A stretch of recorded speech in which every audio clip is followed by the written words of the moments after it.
some children were a little older. So I'm going to change it a little bit. But I've got two things I'm going to do.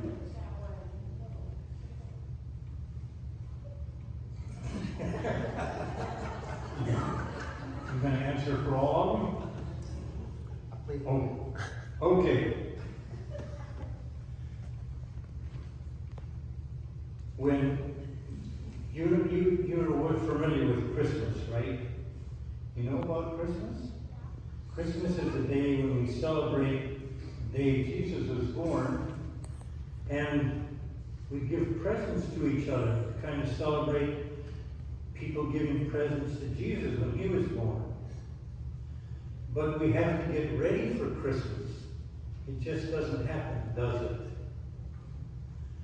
What do your parents have to do for you to get ready for Christmas?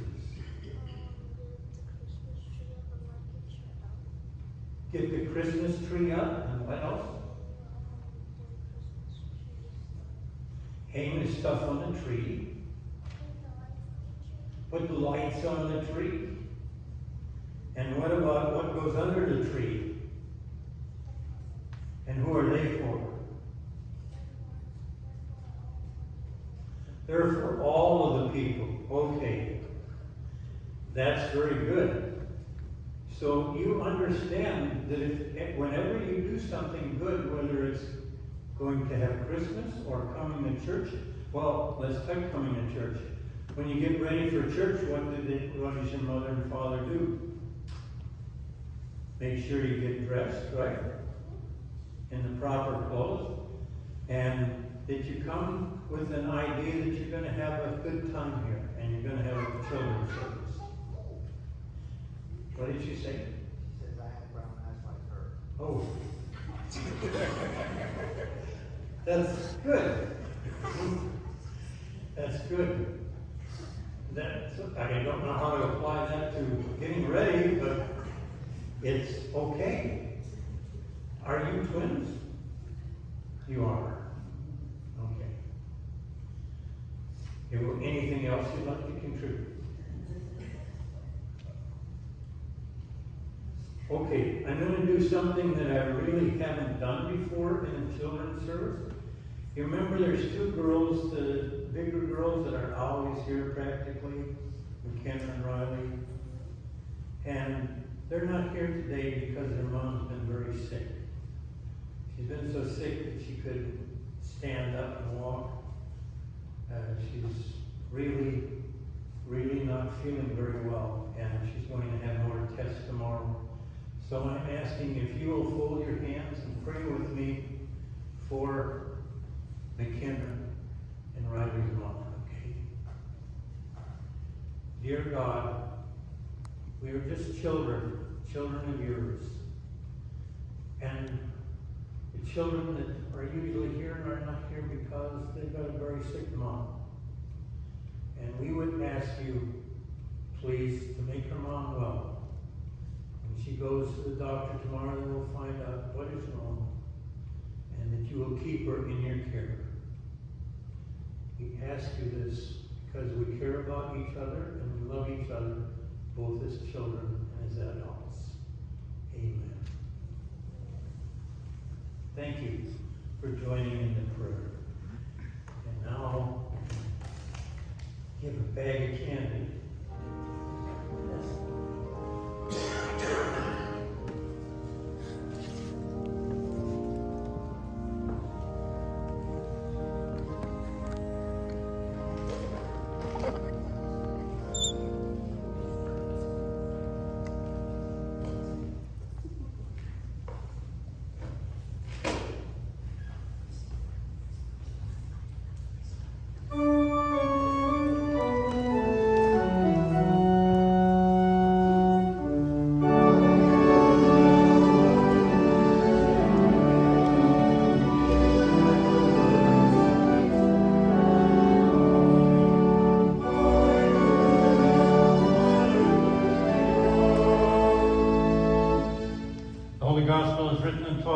St. Luke, beginning in the 32nd verse.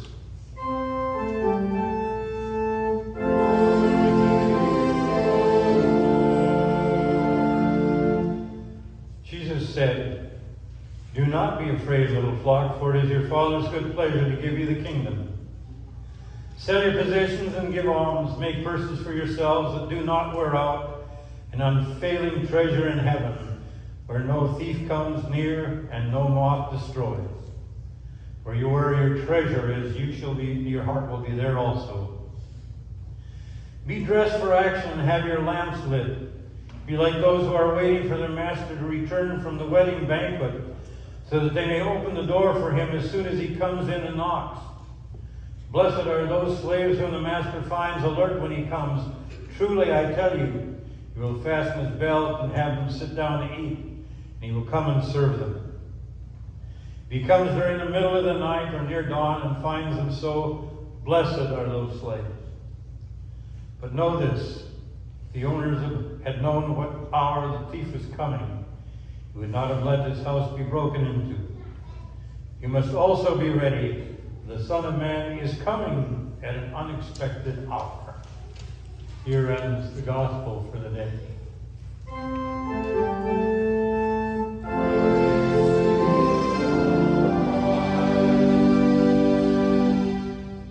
Please be seated.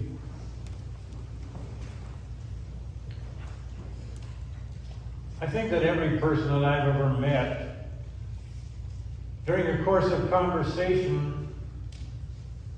over periods of time, they will come up with some phrase, some little ditty that their mother or father said when they are referring to something that they have to adjust to now. I say, well, my mother always said, or my father always said, and then they would tote this refrain. There's one that comes to my mind. It's got to be a part of my life when my brother joined the Boy Scouts. They had a motto that said, "Be prepared. Be prepared." And I don't know why this resonated with me so loudly right off the bat.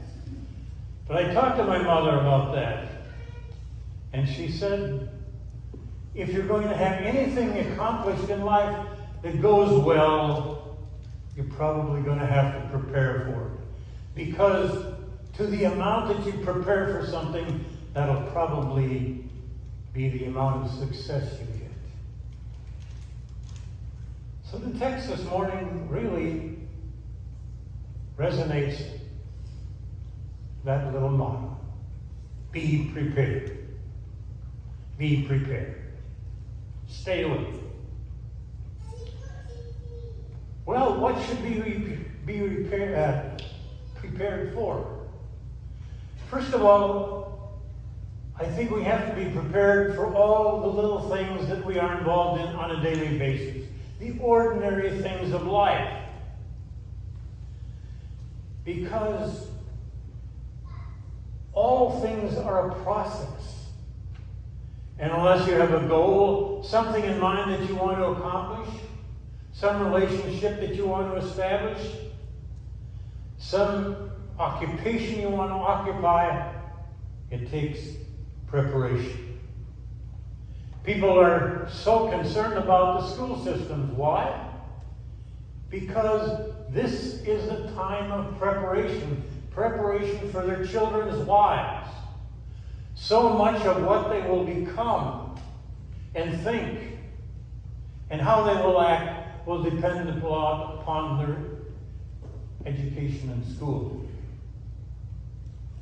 That's why people get so upset about things and so passionate about things that they want to have the school teach or do. My father would always prepare us when we bought something new and talk about how we would take care of it so it would last a long time, so to be able to sustain itself. Mother would always talk about things in terms of when she was planning an event that we would be involved in it, and to show us how we had to go through a certain amount of ordeals in order to have something be successful. If we don't take care of the little ordinary things of life and plan for them, it can be a trap for later in life. We are taught that we can let things slough off if we can be lazy, not want to accomplish anything, not want to cooperate, then we will probably act that way later in life.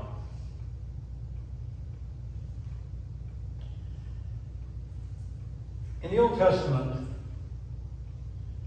one of the greatest heroes of the Old Testament once was just a young shepherd boy. He had an occupation that most children his age had. Between 12 and 14, they were taught to be shepherds. Not thinking that that's a terribly important thing. To those people in those days, there was absolutely everything. Because it was a part of their meal, it was a part of their clothes. And the wealth depended upon how well the sheep were taken care of. And this little boy is thought to be responsible in taking care of the sheep. One of the big responsibilities of a shepherd was to keep the wild beasts away so they didn't destroy the flock. They didn't have guns. They didn't have the modern weapons that we had. What they had was a slingshot. A little tiny slingshot. And what they taught the little shepherd boys to do with this little bitty weapon was to be able to control it so well that they could drive off wild beasts that would otherwise attack the sheep.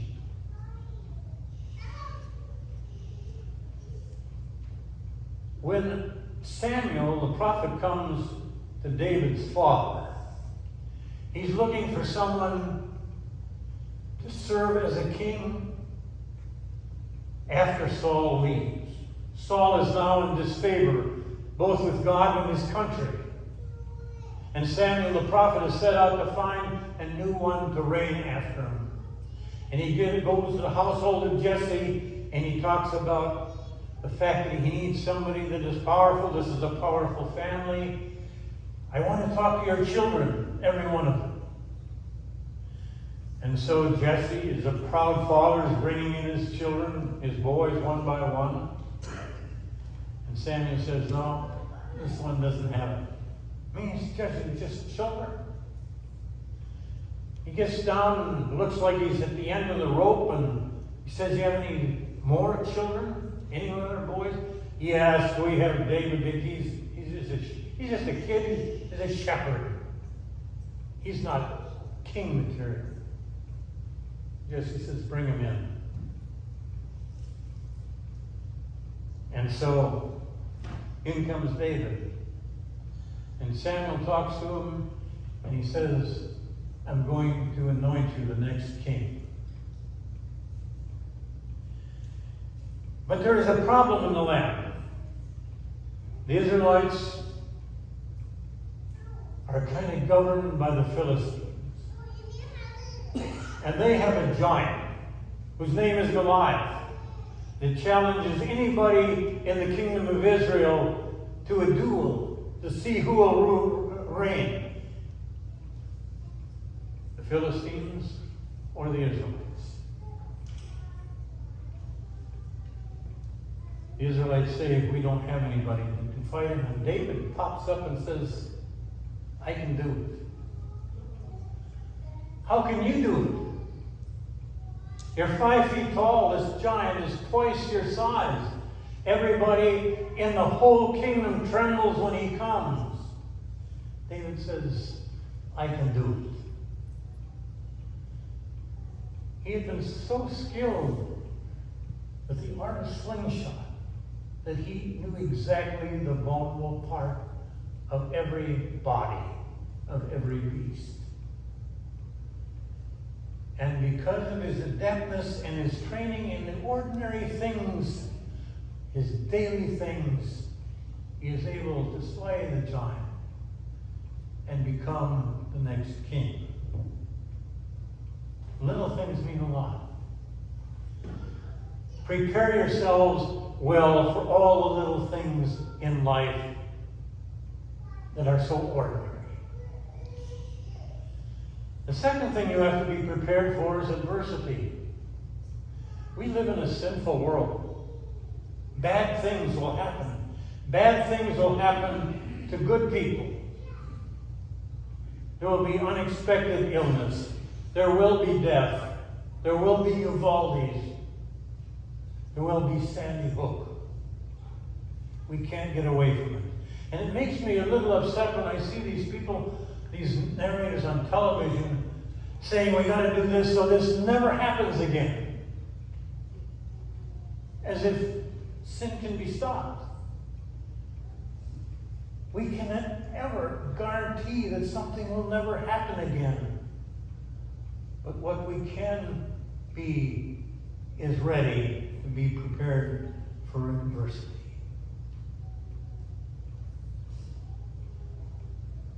In Hawaii, I became acquainted with this phrase, and I think it was Hawaii.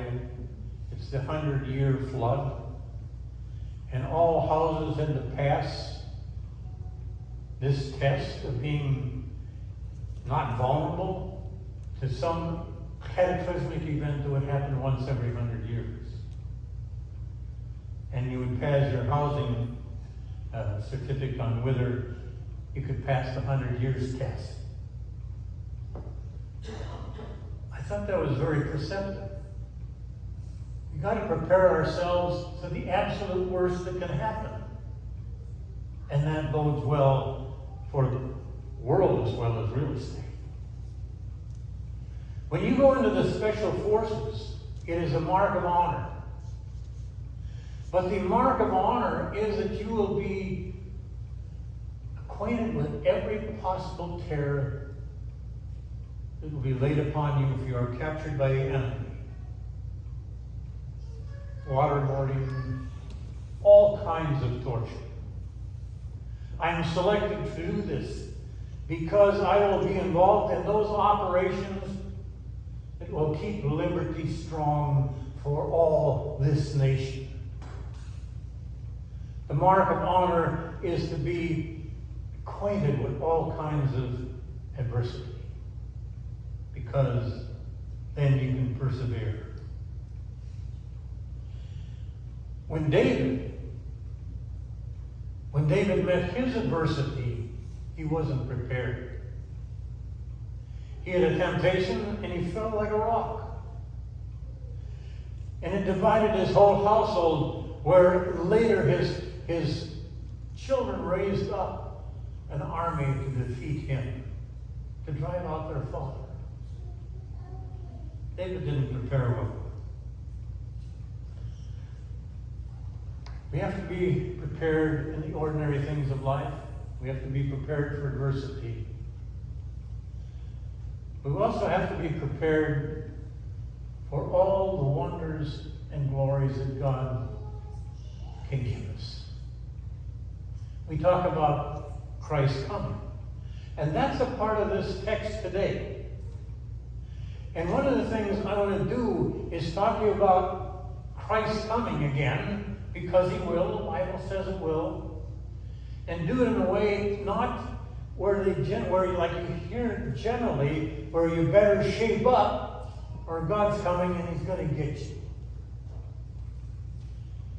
If your life has to be paralyzed by fear, you aren't going to be very positive toward a loving God. The wonderful message